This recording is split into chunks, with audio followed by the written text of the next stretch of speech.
Hello. Yeah.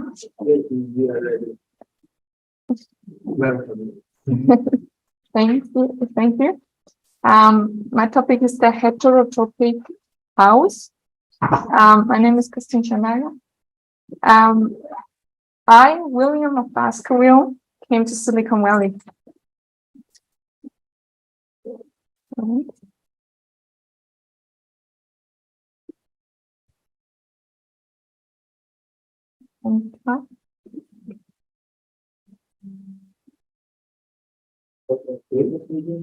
What's fine.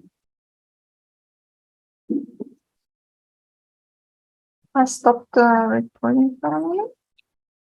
It's working. Okay.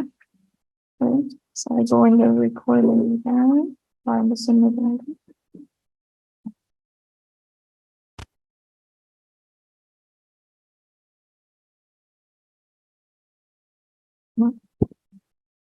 Okay. Again, my topic is the Heterotopic House. My name is Christin Schönberger, and I'm talking about William Baskerville. I, William of Baskerville, came to Silicon Valley.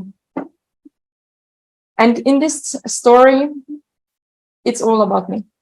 Listen to me.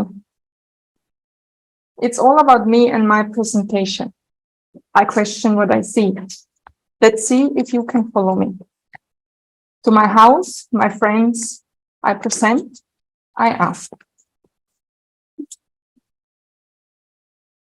I have come to this valley that is ruled by fate, but not by God as I know him. There are other miseries that plague our people.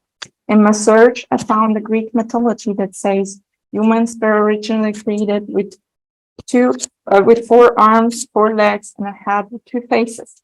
Fearing their power, so I split them into separate beings, condemning them to spend their lives to search for the other half. I believe that they seek healing in technology to connect with the whole world, because they believe it can help them find, or that it can cure them like medicine. But every cure has a price. So they make things that makes the world more alive to human needs. But those designed things can only do what they have been designed to do in concern with humans. Things need humans to interact with them in particular ways, so that they can appropriately prove their service. So designers design things in ways that offer particular kinds of use, and users learn to make habitual those kind of interactions with things. This habit has such a profound effect on how we think, feel, or even move, that even today we cannot estimate how deeply it has penetrated into man's very nature. What great changes it has made there, because computers can currently be considered as cultural and memory augmented devices. But having technology all day long could also be called an addiction. But rather it took possession of the whole human and of his whole world. They photograph themselves, their food, what they do and see, to share it. And they also like to look at others. To understand, I think I had to live like them. With the technology, they seem to love more than anything else. Not understanding what they're looking for, and why in my eyes they waste their time. Whatever they try to find, I try to find out. As I navigated in this complex and bewildering landscape of Silicon Valley, I reminded of the words of my mentor, the great philosopher Aristotle, who said, it is the mark of an educated mind to be able to entertain a thought without accepting it. I'm also reminded of the words of the great philosopher Friedrich Nietzsche, who once said, beware that when fighting monsters, you yourself do not become a monster. For when you gaze long into the abyss also glaze into you. I created an account on the social media platform and somehow I questioned, who am I there for? Who is it that I'm following? I'm interested in the unexpected things. Things that I didn't know, also the disgusting and also the beauty. I'm willing to learn from others. I feel like I'm a detective in a chain to figure things out. So I think ideally a photographed chain of custody should answer the following questions. Who captured the image and when? Who had access to the image between the time it was captured and its introduction in court? Has the original image been alerted in any way since it was captured? who enhance the image, and when this transparency is completely lost on social media. We just see some pieces and things of people. For no longer know who I'm following or who is it that I'm chasing, who is following me or hurting me. I will let you know who I am in pictures and small videos, naturally or with filters, presenting myself, the vision I want to be, and he who wants me takes me as I am, and who doesn't want me leaves me alone. Who I want to be, what I want people to know about me, how I want to represent, and what I want to stand for. I just show people some parts of me, and they don't know me, but I want that they like me. I want that they see me. That's me, or what I let you see of me. And another environment, I look different, don't I? You got a picture of me, don't you? What if it all isn't true? Can you see the beauty and the power in it? The desire for recognition is the most specific political part of the human personality, because it is what drives man to want to assert themselves over other men, and thereby becomes condition of a social good.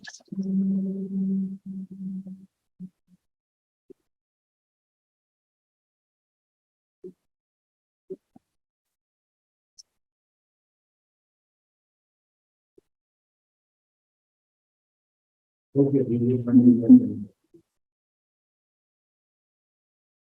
don't know why.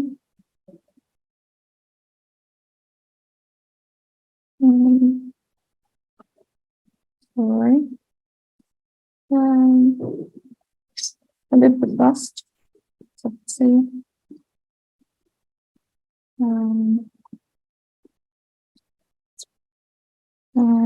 Es ist auf dem USB-Stick, der USB-Stick geschnitten.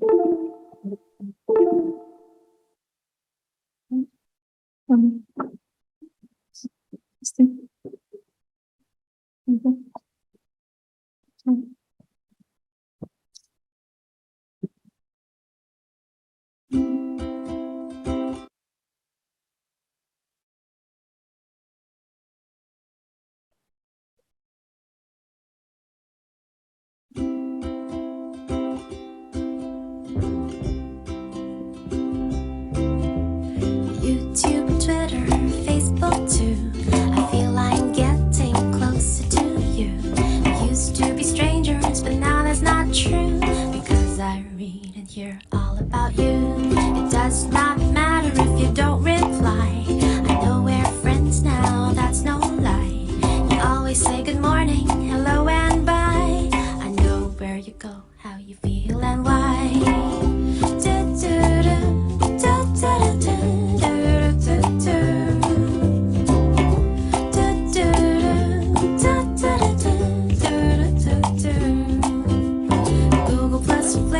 Spotify, so many out there for you to try. Put your life on the web and you will find like-minded people all have a good time. And ever since you entered my life, I don't feel alone anymore.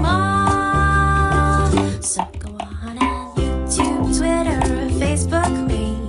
That's the way to get closer, you see. We used to be strangers, but now that won't be. If you subscribe and get back to me.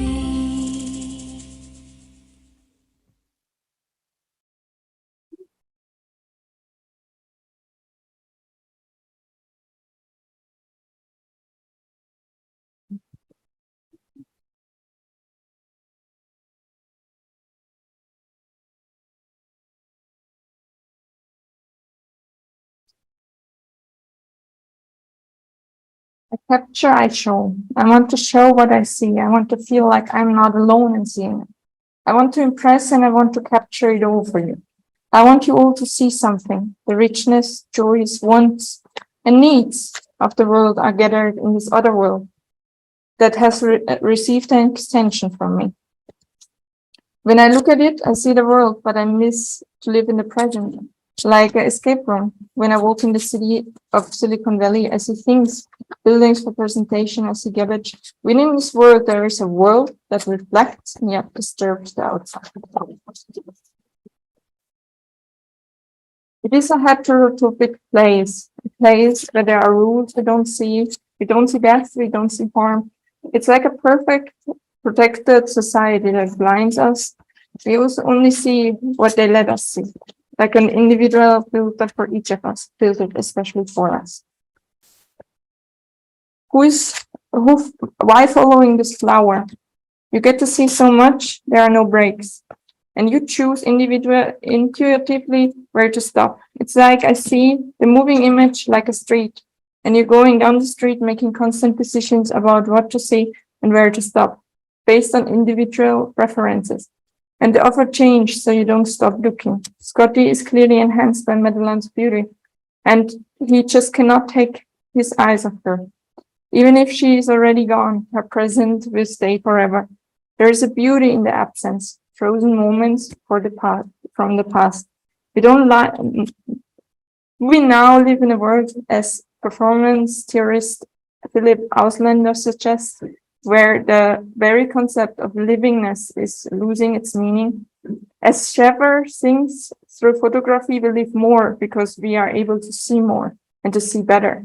There is no doubt that these devices and technologies largely contribute to transforming the actively of seeing and thereby the observing subject. To understand what I mean, remember what Plato said, the beauty is like the flower of goodness. He chose to follow her out of all the flowers according to the fragments he saw from her. How much is this his own interpretation, want and need? It is a collection of things. It reproduces and mirrors society. It let us explore because of our inability to see without interpreting. We attach meaning to everything we see, eventually progressing in the collective because easy to recall and easy to process. Therefore, we had to accept the loop.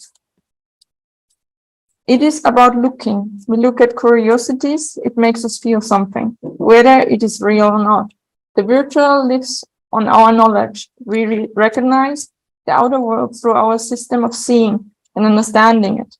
For example, the way we see virtual animals is inevitably influenced by the way we see real animals. So if I could have everything I see, how it would change me? What needs a representative room, Donald Trump? They display early use of Art Nouveau decor, but they are primarily remarked of their playful use of the historical repertory and the opulence of their sculptural ornamentation. Luxury always goes hand in hand with the loss of identity. Perfectly ordered, pure and clean are representative rooms.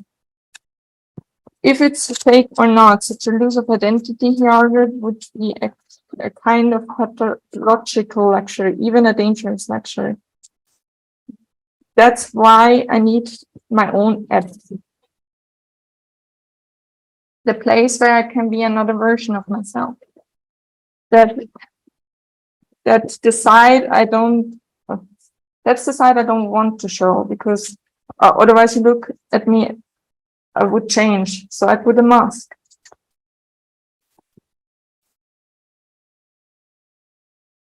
I put a curtain. I put the curtain to get your attention. You expect something, don't you? Some things are hidden and won't open. There's a beauty in the unknown. I got you interested, don't I? Come and play with me, Hegel. Behind the curtain, there is nothing to see, says Hegel ironically somewhere. Raise the curtain, everything is connected. Everything impacts everything, the self and the other. I showed you what I see. I showed you who I am. It's about how you interpret me. As I said before, I will let you know who I am, and he who wants me takes me as I am, and who does not want me leaves me alone.